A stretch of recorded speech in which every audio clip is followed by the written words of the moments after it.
സമാനമായി സന്തതം കാണുന്നു ഞാൻ. ദൈവനാമത്തിന് മഹത്വമുണ്ടാകട്ടെ. ഇന്നത്തെ പ്രഭാത ധ്യാനത്തിനായി 56-ാം സങ്കീർത്തനം 2-ാം വാക്യം. എൻ്റെ ശത്രുക്കൾ ഇടവിടാതെ എന്നെ വിഴുങ്ങുവാൻ ഭാവിക്കുന്നു, ഗർവത്തോടെ എന്നോട് പൊരുതുന്നവർ അനേകരുള്ളൂ.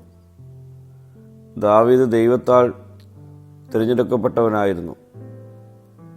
എങ്കിലും അവൻ്റെ ജീവിതത്തിൽ ശത്രുവിൻ്റെ ഇടപെടൽ ശക്തമായിരുന്നു.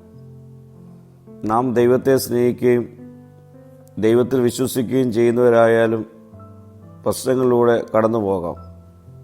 പ്രശ്നങ്ങളുണ്ടാകുന്നു എന്നത് ദൈവം നമ്മെ ഉപേക്ഷിച്ചു എന്നല്ല. ദാവീദ് പറയുന്നത്, എൻ്റെ ശത്രുക്കൾ ഇടവിടാതെ എന്നെ വിഴുങ്ങുവാൻ ഭാവിക്കുന്നു എന്നാണ്. ഒരിക്കൽ മാത്രമുള്ള പ്രശ്നമല്ല, തുടർച്ചയായ പോരാട്ടങ്ങളാണ്. ചില സമയങ്ങളിൽ നമ്മുടെ ജീവിതത്തിലും പ്രശ്നങ്ങൾ ഒന്നിനു പുറകെ ഒന്നായി വരുന്നതായി തോന്നാം. അപ്പോൾ നാം ചോദിക്കും, കർത്താവേ, ഇനി എത്ര നാൾ?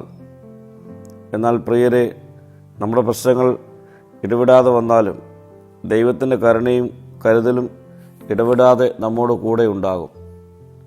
ഇന്നും ദൈവം നമ്മെ താങ്ങുന്നവനാണ്. അവൻ്റെ കൈ നമ്മെ പിടിച്ചിരിക്കുന്നു. മനുഷ്യർ ദാവീദിനെതിരെ ഗർവത്തോടെ നിന്നു. നമ്മെയും ചിലപ്പോൾ ആളുകൾ എതിർക്കും. നമ്മുടെ കഴിവിനെ ചെറുതായി കാണും. നമ്മെ പരാജയപ്പെടുത്തുവാൻ ശ്രമിക്കും.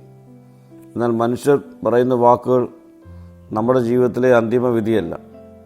ദൈവം നമ്മെക്കുറിച്ച് പറയുന്നതാണ് ഏറ്റവും പ്രധാനപ്പെട്ടത്.